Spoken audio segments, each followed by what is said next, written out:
my administration will focus on ending the absolutely horrific practice of human trafficking, and I am prepared to bring the full force and weight of our government to the federal and at the federal level and the other highest levels, whatever we can do in order to solve this horrific problem, getting worse, and it's happening in the United States, in addition to the rest of the world, but it's happening in the United States, which is terrible. After President Trump was sworn in, we started to see an uptick in human trafficking arrests within days of becoming president. For example, on January 29th, authorities announced that 474 were arrested in a statewide California human trafficking operation and 28 sexually exploited children were rescued. From January 18th to February 5th, 108 were arrested in Illinois as part of a national sex trafficking sting operation. In Texas, 178 people were arrested for sex trafficking in a sting operation that operated in January during the Super Bowl.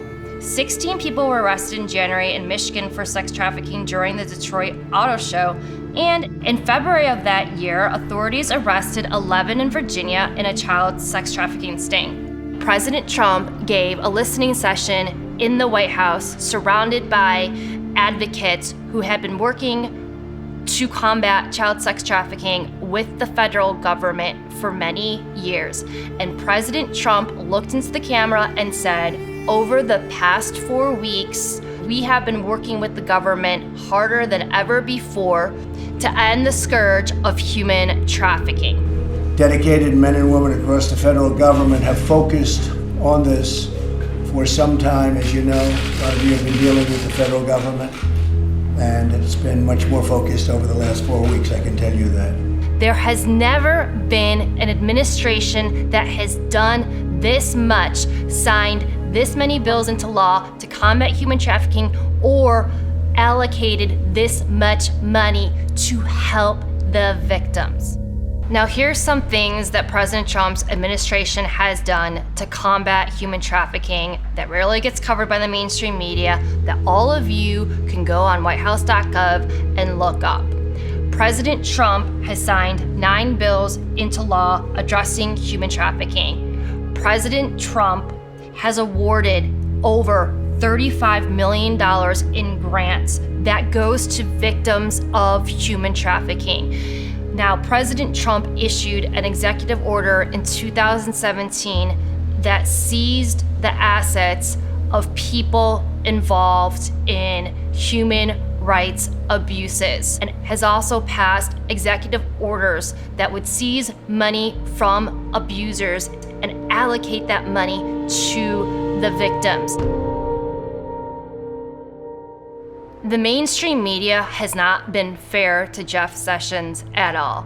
What they failed to report is that it was his Department of Justice that was behind many of the sting operations to combat child sex trafficking, and he made it very clear in many speeches that ending human trafficking was an absolute priority for his Department of Justice. In 2017, after Jeff Sessions addressed law enforcement in a training session to combat human trafficking, we started to see not only more pedophile and child sex trafficking arrests, we started to see more high-profile arrests. We saw Mayor de Blasio's staffer and CNN guest Jacob Schwartz arrested in May of 2017 for possession of 3,000 images of child porn, including the rape of a 6-month-old baby. We saw former Oklahoma State Senator Ralph Shorty charged with sex trafficking and the production of child porn. Unfortunately, we also saw many people arrested for pedophilia, child porn, and/or child sex trafficking that were involved in law enforcement. For example, former Los Angeles County Sheriff's Department psychologist Michael Dane Ward, Palm Beach County Sheriff's Deputy Adam W. Godby facing child pornography charges after more than 30 images and videos were found on his cell phone and laptop at his home. New York Sheriff's Deputy Peter Farnham was arrested on child porn that year in July. A former Secret Service agent, Lee Robert Moore, was sentenced to 20 years in prison in 2017 for sending sexually explicit messages to minors while on duty at the White House. Authorities charged California's former Deputy Attorney General Raymond Joseph Liddy with possession of child porn in July of that year. In 2018, what we started to see is we saw more high-profile arrests of sexual predators, pedophiles, and child sex traffickers. We saw the arrest of Harvey Weinstein. We saw Kevin Spacey. We saw the arrest of all the elites involved in the NXIVM child sex trafficking cult. Allison Mack, Keith Raniere, Claire Bronfman. What did we also see? We saw that our DOJ seized Backpage. Backpage was one of the biggest catalysts for online child sex trafficking. Backpage operated and was involved in child sex trafficking in almost 100 countries, and it was President Trump's DOJ under Attorney General Jeffrey Sessions that shut down those child sex trafficking operations that were operating in almost 100 countries. That's a huge deal. So in 2019, we started to see some much bigger fish go down. Of course, that was the year that Jeffrey Epstein was arrested. And then this year, 2020, we saw the arrest of Ghislaine Maxwell. Furthermore, President Trump announced during the COVID lockdown with General Milley that the United States military was conducting many operations to combat drug trafficking and human trafficking.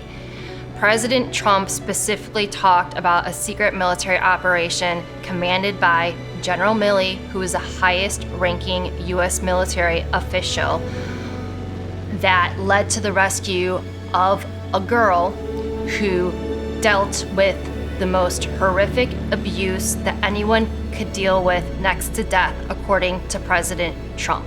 There are the activities of human trafficking, and especially with respect to women, and as you know, proportionally, it's mostly women. And it's a horrible thing. It's a horrible thing, and there's never been a time like it. And it's because of the internet, and this is all over the world. But for the most part, they're coming through, in this country, they're coming through the southern border, but we're hitting them very hard. They have tremendous illegal trafficking in women and children also, but mostly in women. And it's illegal, and it's horrible, and it's disgraceful, and I've seen things that are an absolute disgrace. And we're trying to knock them out, and we're knocking them hard. President Trump has been working behind the scenes with other foreign leaders globally to shut down human trafficking forever. Our U.S. government worked with the government in Romania to extradite a child porn kingpin back to the United States so he could face justice. These kinds of stories are happening all the time. They're happening regularly, but you never hear about it in the mainstream media. A lot of these military operations are covert and they're not reported on, but that doesn't mean that they're not happening. What else happened this year?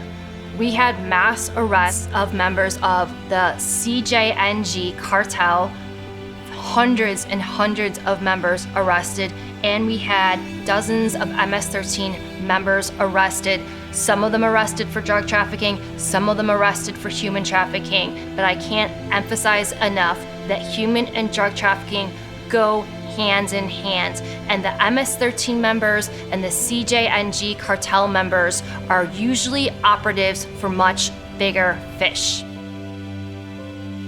One last thing that President Trump has done to combat human trafficking that I want to address is building the border wall. What most people don't understand is that the biggest artery for human trafficking is at the border. And Trump said that human trafficking, thanks to the wall and thanks to the efforts with ICE, is now down 96%. Ask yourself, why is it that all these pedophiles, from the lower hanging fruit to the bigger fish, were allowed to be untouched for years and years and years until President Trump was sworn in as president.